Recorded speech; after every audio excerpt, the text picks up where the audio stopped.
Maupay nga adlaw makabugtuan ko ida kaniso Kristo. Adi na kita ni kalimang Domingo han katuigan.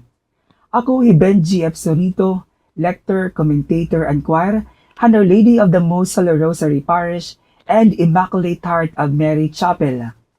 Para hanyana nga gospel power hawaray-waray. Natukdaw Jesus hirani halanaw han ginasarit, in magpirit ang mga tao paghirani ha iya, ngan pamati han pulong han Diyos. Nakit aniya duduha nga mga sakayan, haligid han lanaw, nagkahawas pala ang mga mangirisda, ngan naghugas ang ira mga pupot. Han nasa kay nahiyahan usahan mga sakayan, nga gintatag iya ni Simon, ginsignan niya hi Simon, nga ipatukal ang baybayin ang sakayan. Niyan liningkod Jesus nga nagtutduhan mga tao, tikang han sakayan. Kauman niya pagyakan, ginsiring niya si Simon.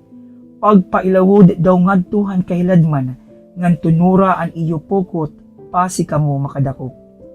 Nagbato ni Simon, agaron, nagagmagud kami han bugos nga gabi, ninwaray gud kami nadakop. Kundi tungod kay sugo mo man, tutunuron ko ang mga pukot. Kaumanira magbuhat hini, nakadakupira hindamo nga mga isda, ngan haros na mag-isi ang ira mga pukot.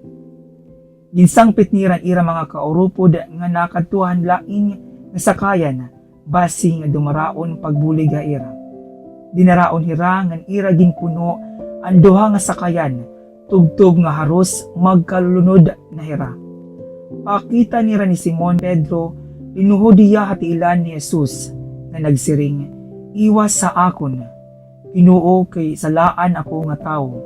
Tungudan ira paninpausa ira, nagkadadakop nga mga isda, nagkahadlok ira ngan sugad, hanyatanan nga mga kaupod nira, nga sugad manliwat ira Santiago ngan Juan, ang mga anak ni Zebedeo, nga mga kaupod ni Simon. Ginsiring ni Simon ni Jesus, ayaw kahadlok. Ikang niya na magiging para panhulaw ka, han imo mga tao, kaumanira masaog ang mga sakayan ngadto habaybayon binayaan nira ang tanan ngan inupudira kan Jesus. Ang tulo nga pagbasa nagpapamatuod nga ang pagtawagan misyon nagtitikang ha eksperyensya han Dios. Isaías kinarawat in bisyon han Dios ha templo.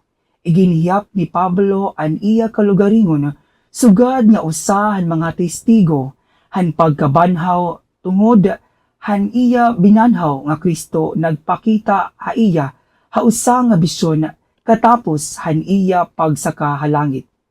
Pinaagi han milagroso nga pagkadako pinisda na santop ni Pedro ang pagkadiyosnon ni Jesus.